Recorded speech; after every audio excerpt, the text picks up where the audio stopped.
नमस्कार दोस्तों, आज की हमारी कहानी आपको अच्छी लगे तो प्लीज़ मेरे चैनल को सब्सक्राइब करें और वीडियो को लाइक करें। सुबह सुबह दरवाजे की घंटी बजी। रिंकी ने जाकर खोला, देखा तो उसके मम्मी पापा आए हुए थे। रिंकी के चेहरे पर अपने मम्मी पापा को देखते हुए खुशी की चमक आ गई। वो तुरंत उनके गले लगकर बोली, वाह माँ पापा, आप दोनों, वो भी इतनी सुबह सुबह, क्या सरप्राइज है। तब रिंकी की माँ सुनीता जी ने कहा, बिटिया हम तो समधी और समधन जी से मिलकर उनको विवाह न्योता देने आए थे। तेरे पापा तो अकेले ही आ रहे थे, लेकिन मैं भी साथ आ गई। सोचा इसी बहाने तुझसे भी मिल लूँगी। रिंकी ने कहा, अरे बैठिए ना माँ पापा, आपने बहुत अच्छा किया जो आप साथ आ गई। मैं अभी मम्मी जी पापा जी को बुला कर लाती हूँ। रिंकी अंदर गई अपने सास ससुर को बुलाने, तो रिंकी के माँ पापा का नाम सुनते ही उनका मुंह बन गया, लेकिन बेमन से ही वो लोग उनसे मिलने गए। रिंकी अपने ससुराल में बड़ी बहू थी। देवर की शादी नहीं हुई थी और ननद शिवानी की शादी 1 महीने पहले ही हुई थी। उनकी ससुराल भी वही थी। रिंकी के पति आलोक सॉफ्टवेयर इंजीनियर थे, लेकिन किसी का भी व्यवहार उसके मायके वालों के प्रति ठीक नहीं था। रिंकी के ससुर जी दिनेश जी ने उसके पापा को देखते कहा, अरे समधी जी, आप बड़ी सुबह सुबह 11 बजे ही आ गए। रिंकी के पापा ने कहा, हाँ समधी जी, बेटी की शादी का निमंत्रण देना था आप सबको और बाकी जगह भी जाना है निमंत्रण देने, तो सोचा शुरुआत आपसे ही करूँ। रिंकी की सास विमला जी ने तपाक से व्यंग करते हुए कहा, हो, बेटियों की शादी का बोझ जितनी जल्दी उतर जाए अच्छा है। आखिर बेटी की शादी करके आप लोग भी चिंता मुक्त हो जाएंगे। तब रिंकी की माँ ने कहा, जी समधी जी, आपसे बेहतर इस बात को कौन समझ सकता है। आखिर आपने भी तो 1 महीने पहले ही बिटिया की शादी की। तभी रिंकी के ससुर जी ने कहा, सुना है वो लोग खानदानी रईस नहीं है, किसान परिवार है, सिर्फ बेटा ही काबिल है। संकोची स्वभाव और बेटी का पिता होने के नाते रिंकी के पिता चुप रहे, लेकिन सुनीता ने कहा, जी बिल्कुल सही सुना आपने, लड़का आईपीएस ऑफिसर है, संस्कारी एवं व्यावहारिक परिवार है, दोनों एक दूसरे को पसंद करते हैं, इससे ज़्यादा और क्या चाहिए। वरना तो आजकल लोग पैसों के घमंड में बेटी के माता पिता को इज्जत सम्मान देना ही भूल जाते हैं। रिंकी के पापा ने सुनीता जी की आंखें दिखाई तो वो चुप हो गई। रिंकी चाय नाश्ता लेकर आई तो उसके मम्मी पापा ने कहा, अरे बिटिया, इसकी क्या ज़रूरत थी, हम तो बस अब निकलेंगे। अच्छा समझी जी, इजाज़त दीजिए, और हाँ, शादी के हर फंक्शन में आइएगा ज़रूर, कहकर वो लोग चले गए। दरअसल रिंकी के ससुराल वालों में व्यावहारिकता और नैतिकता के साथ अमीर होते हुए भी बड़ा कंजूस थे। रिंकी के ससुराल वाले बहुत अमीर और मायके वाले मध्यम वर्गीय परिवार में से थे। आलोक भी पूरी तरह से अपनी माँ का ही अंधभक्त था। उसके लिए घर वालों की हर बात सिर माथे और रिंकी की हर बात बेकार होती थी। उसी दिन रिंकी की बहन का फ़ोन आया। उसने कहा, हेलो दीदी, क्या कर रही हो? अच्छा सुनो ना, आप कब फ्री हो? बोलो तो हम सब शॉपिंग करने चलेंगे। रिंकी ने कहा, तू बोल तो कब चलना है? अपनी बहन के लिए मैं हर वक्त फ्री हूँ। एक ही शहर में ससुराल और मायका होने का फ़ायदे नुकसान दोनों ही होते हैं, लेकिन रिंकी के हिस्से नुकसान ज़्यादा और फ़ायदा कम था, क्योंकि ससुराल वालों का कहना था कि पास में ही तो मायका है, जब चाहो चली जाओ, रहने की क्या ज़रूरत है। अब रिंकी शादी की शॉपिंग के लिए आने जाने लगी, ये बात उसकी सास को बहुत बुरी लग रही थी। वो सीधा तो मना नहीं कर सकती थी, लेकिन बातों बातों में व्यंग जरूर कर देती, जिससे रिंकी का मन खट्टा हो जाता, लेकिन घर में झगड़ा ना हो इसलिए वो चुप ही रहती थी। रिंकी ने आलोक से भी कहा, आलोक, सोच रही हूँ बस 15 दिन और बचे हैं शादी में, तो घर चली जाऊँ रहने। तभी आलोक ने तुरंत कहा, अरे यार, तुम यहाँ रहो या वहाँ रहो, क्या फ़र्क पड़ता है, कितनी दूर है घर, पूरे 1 घंटे में भी तो नहीं लगते। शादी वाले दिन साथ चलेंगे ना सुबह ही, वरना तुम चली गई तो घर के खाने की समस्या उत्पन्न हो जाएगी। रिंकी गुस्से का घूंट पीकर रह गई। वो सोचने लगी, 50 साल की उम्र में माँ जी बूढ़ी हो गई, काम नहीं कर सकती, और मेरी माँ इन लोगों की नज़रों में जवान है। एक दिन रिंकी शादी की शॉपिंग से लौटकर घर आई तो उसने आलोक, दिनेश जी और विमला जी को बात करते सुना। आलोक ने कहा, माँ, रिंकी की बहन की शादी में शगुन क्या देना है? तो दिनेश जी ने कहा, देना क्या है, 5,000 रुपये लड़के को, एक सोने की चेन और लड़की को एक साड़ी दे देना। तभी विमला जी ने कहा, अरे सोना देने की क्या ज़रूरत है, सिर्फ 1100 रुपये और एक साड़ी दे देंगे, बस। उनकी जितनी औकात उतना शगुन बहुत है। पत्नी की हाँ में हाँ मिलाते हुए दिनेश जी ने कहा, बेटा तुम्हारी माँ बिल्कुल ठीक कह रही है, इतना बहुत है। आलोक ने कहा, फिर ठीक है माँ, इतना शगुन ठीक रहेगा। और हाँ बेटा, ज़रा रिंकी को समझा देना कि शादी उसके मायके में है तो उन लोगों को शॉपिंग करने दे, खुद ना शॉपिंग का हिस्सा बने। विमला जी ने कहा तो कमरे से बाहर निकलते आलोक ने कहा, ठीक है माँ, मैं आज ही उसे मना कर दूंगा। आलोक जैसे ही इतना बोलकर कमरे से बाहर निकला, उसकी नज़रें सामने खड़ी रिंकी से टकरा गईं। गुस्से में आलोक को देखती रिंकी को अपने कानों पर यकीन नहीं हो रहा था कि ये बात आलोक को भी मंजूर है, जो अभी ठीक 1 महीने पहले अपनी बहन की शादी में खुशी से फूले नहीं समा रहे थे। रिंकी के मना करने पर भी उसके मायके से मिले सोने के ईयरिंग उसे अपनी ननद को देना पड़ा, क्योंकि उसको वो पसंद थे।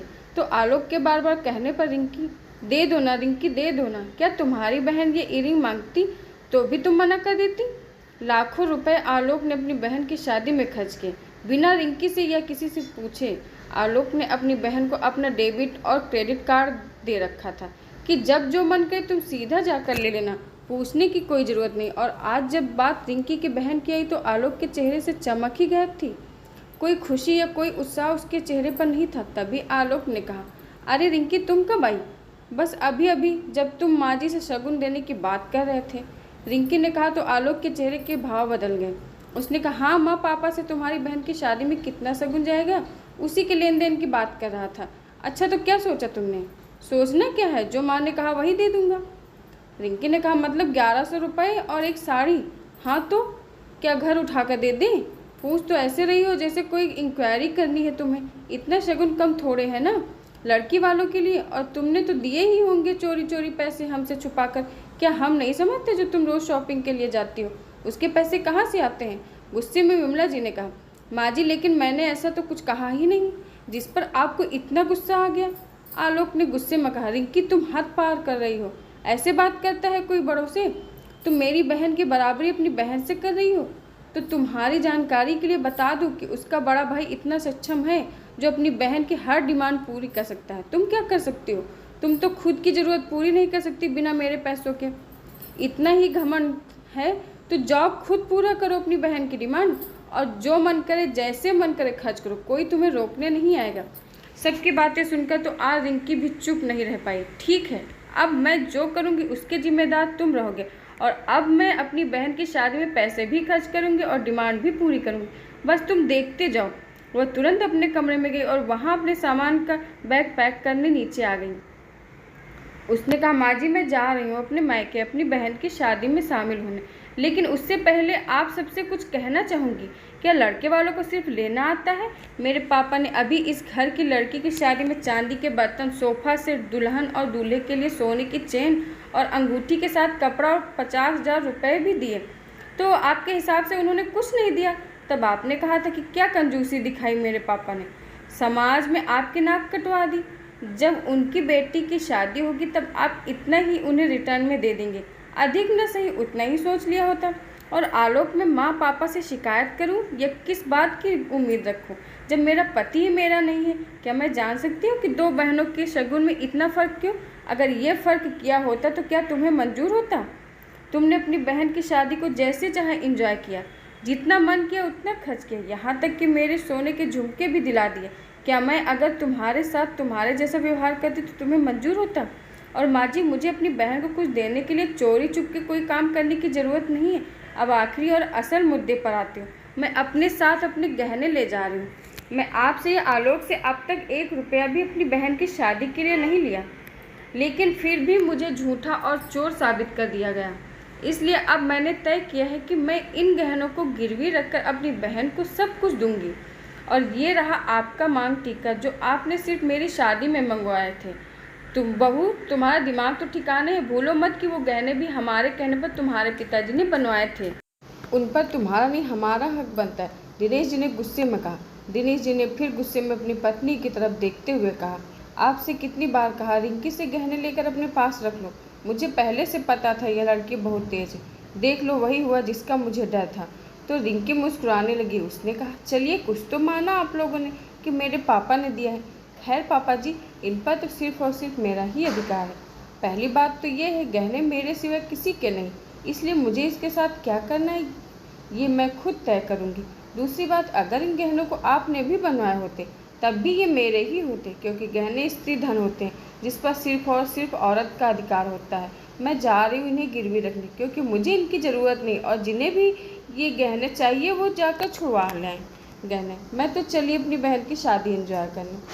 तब विमला जी और दिनेश जी ने कहा, फिर हमारे घर आने की कोई ज़रूरत नहीं, पड़ी रहना वहीं अपने माँ बाप के घर और करती रहना शादी और अपनी पूरी ज़िंदगी को एंजॉय। तब रिंकी ने मुस्कुराते हुए कहा, माँ जी आप लोगों को शायद पता नहीं, आलोक से शादी के बाद कानूनन ये घर अब मेरा भी उतना ही है जितना आप लोगों का, इसलिए मुझे इस घर में आने से ये अब कोई नहीं रोक सकता। मेरी जब मर्जी होगी मैं आऊँगी और जाऊँगी। कहकर रिंकी वहाँ से अपना बैग लेकर चली गई। रिंकू को उम्मीद नहीं थी कि इतना सब कुछ होने के बाद कोई उसके ससुराल से उसके घर आएगा शादी में शामिल होने, लेकिन बारात के आने से पहले उसने देखा आलोक के साथ उसके सास ससुर भी आए थे। विवाह सकुशल संपन्न होने के बाद आलोक, रिंकी और उसके सास ससुर घर लौटकर घर आ गए। घर के अंदर प्रवेश करने के बाद आलोक ने कहा, रिंकी गहने कहाँ गिरवी रखे हैं, बता दो मैं उन्हें वापस ले आता हूँ। शिवानी रिंकी के ननद को जब ये बात पता चली तब वो बहुत गुस्सा हुई और उसने कहा, भैया मुझे आपसे ये उम्मीद नहीं थी। मुझे ये समझ नहीं आता, जब ससुराल वालों को बहू को अधिकार और सम्मान नहीं देना होता है तो वह बहू लाते क्यों हैं? अगर भैया और मम्मी पापा मेरे साथ ऐसा होता तो क्या आप लोग को अच्छा लगता? नहीं ना, जिस तरह मैं हूँ उसी तरह भाभी भी हैं। अगर आप भाभी की इज्जत सम्मान करेंगे तो मेरा भी सम्मान होगा। तब रिंकी को अचानक आए उन लोगों में से इस बदलाव का कारण पता चला। रिंकी ने पर्स से गहने निकाल कर दिखाते हुए, ये रहे गहने, मैंने गहने गिरवी पर नहीं रखा था। मैं तो आप लोगों को सिर्फ यह बताना चाहती थी कि अगर बहू चाहे तो वह अपना सारा अधिकार ले सकती है, जो चाहे अपनी मर्जी से कर सकती है और उसे कोई रोक भी नहीं पाएगा। आलोक तुम भूल रहे हो, लेकिन तुमसे शादी के पहले मैं नौकरी करती थी। मैंने अपने उन्हीं पैसों को अपनी बहन की शादी में खर्च किया, जिस पैसों को मेरे पिता ने हाथ भी नहीं लगाया था और जिसके बारे में तुम आज तक नहीं जानना चाहते थे।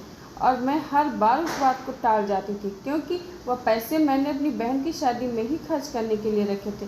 उम्मीद करती हूँ कि आगे से तुम भी वैसे ही सारे कर्तव्य निभाओगे जैसे मैं तुम्हारे और अपने परिवार के लिए एक समान निभाती हूँ।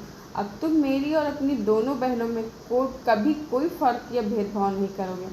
और हाँ, मैंने जो गलती की थी तुम्हारी बात मानकर नौकरी न करने की, उसे मैंने सुधार लिया। मैंने अपनी नौकरी फिर से ज्वाइन कर ली क्योंकि मुझे ये बात समझ में आ गई है कि खुद आत्मनिर्भर रहना कितना ज़रूरी है। आशा करती हूँ दोस्तों आपको हमारी कहानी पसंद आई होगी। धन्यवाद।